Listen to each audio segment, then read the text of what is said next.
সালাম, আসসালামু আলাইকুম।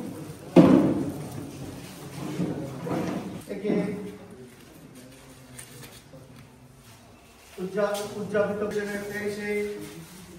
সেখানে শিক্ষক দিবস পালকপর বিশ্ব শিক্ষক দিবস হিসাবে পালিত হয়ে আসছে।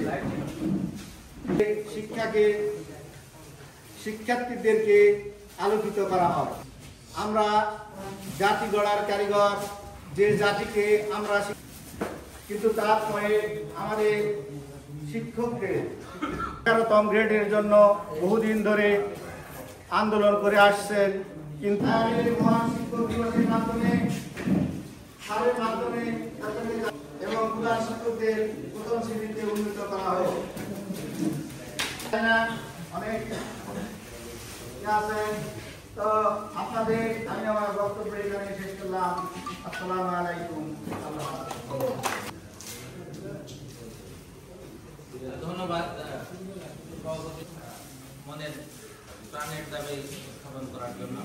এ পর্যায়ে কেন্দ্র করে আমি দুইটি কথা বলবো। বিশেষ করে আমাদের এই প্রাথমিক এবং সহকারী শিক্ষকদের যে বেতন গ্রেডের যে তফাৎ, একটি শ্রেণীতে পদোন্নতি করা হলো, উন্নতি করা হলো, আর সহকারী শিক্ষকদের সুবিধে কি দাঁড়ালো, যদি আমি আপনাদের মধ্যে একটু তফাৎটাকে যদি একটু ব্যাখ্যা করি, তফাৎ দাঁড়ালো 3 গ্রেড।